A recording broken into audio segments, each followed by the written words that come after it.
In this video, we are going to discuss about remaining portion of gastrointestinal tract embryology. First of all, we can discuss about ventral wall defect. The ventral wall defect can be classified as rostral fold closure problem, lateral fold closure problem, and the caudal fold closure problem. It is due to the improper closure of neural tube in different area. When there is a rostral fold closure problem, we have the sternal defect, which is ectopia cordis. Ectopia cordis means that the heart is coming outside the sternum. It is difficult for the baby for survival. In case of lateral fold, we have omphalocele and gastrostasis. These lead to the interstitial content come outside the abdominal cavity. Caudal fold closure lead to the bladder atrophy. This means that bladder come outside the abdominal cavity. Let's go through some of the image for more clarification. Normally, rostral neurophore close at the time of 25th day of gestation. So if we having any rostral neurophore closure defect, we having a problem here, that is the sternal defect and all, for example ectopia cordis. That means the heart is coming outside the sternum. If we having a failure of caudal neurophore closure at the time of 27th day, we will have the problem here. That means the bladder atrophy, which means the bladder is coming outside the abdominal cavity. Here it shows the image of a baby who having ectopia cordis, which is the defect of rostral neurophore closure. Before we are going to discuss about the gastroschisis and omphalocele, which is the lateral fold defect, I will give you some idea about the lateral fold. Our embryonic structure is made up of three embryonic derivatives. One is endoderm, which is marked green, other one is mesoderm, which marked red, and ectoderm, which marked the blue. So our skin is derived from the ectoderm, and our mesoderm derivatives are like bones, muscles, and other organs. Even the spleen is also derived from the mesoderm. Endoderm derivative mostly give rise to a gastrointestinal tract. So this lumen will form the GI system. This is the lateral fold. This is like folding like this. During the folding, if there is any defect will happen, that will lead to the omphalocele or gastrochisis.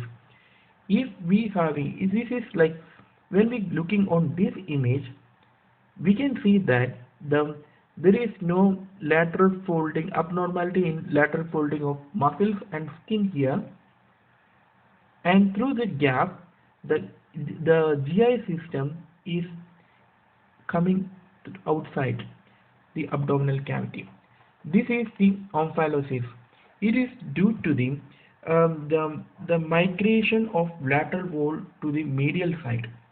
The both wall is not reaching the center over here.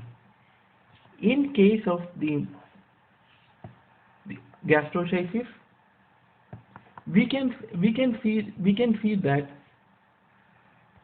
there is no problem in this side of the lateral fold to come to the center area, but on this side which is undergoing folding is not reaching the center over here. So that means that one of the side of the folding area of the lateral fold is not reaching to the center area over here. This lead to the defect other than the midline. Mostly it happen in right side, and this is lead to the gastrochisis. The protrusion of the abdominal cavity content outside the abdominal cavity, mostly on the right part of the umbilical ring. Gastroschisis is the extrusion of abdominal content through abdominal fold, which means that we have two lateral folds like this, and other side there is another lateral fold.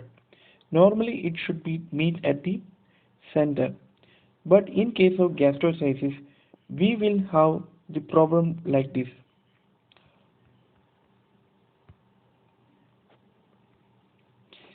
The one of the lateral fold is coming like this, but this is the consider this is a center, and the other lateral fold will be crossing the center and try to meet here, and this lateral fold is defective, and this lead to a gap here, over here, or over on this side, and this side, or through this cavity, this small defect, the gastrointestinal content goes outside, so as we seen over here.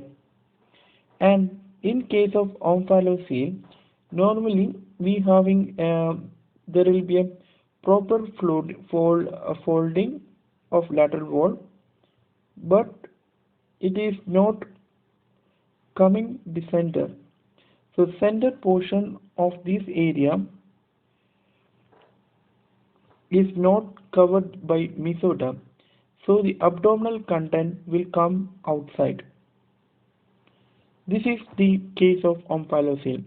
So in this in case of omphalocele, there will be a failure of lateral wall to migrate to the umbilical ring. As I said, here is the umbilical ring, and there will be a failure of the lateral wall, especially this wall, lateral wall composed of mesoderm, endoderm, and ectoderm. The ectoderm is outside, and mesoderm in the middle, and endoderm inside. So most of the case the mesoderm is not coming to the center and close the fold. At the time the endoderm will be go through this defected area to come outside. We know that the endoderm will form the interstitial tract, so the alimentary tract, and this the content will come out. So in case of gastroschisis, the interstitium is not covered by peritoneum or amnion, but in case of the omphalocele we have peritoneum. So since it is not containing any peritoneum, there is high chance of infection, and this lead to the interstitial atresia, and also there will be a poor GI function. Here we having a normal GI function. In case of the gastroschisis, we having a not association with the chromosomal abnormality. But in case of omphalocele, we have the trisomy 13 chromosome. This omphalocele associate with trisomy 13, 18, and even the chromosome number 21, which is Down syndrome, and also with Beckwith-Whitman syndrome, and also they have numerous cardiac, gastrourinary, and neural tube defect. In some examination, we will ask about the Down syndrome association with omphalocele, especially some exam like USMLE. Congenital umbilical hernia is due to the failure of umbilical ring to close even after the physiological herniation of midgut. If there is a small defect, it closes spontaneously. This bulging in the area of umbilical is not coming outside the abdominal cavity.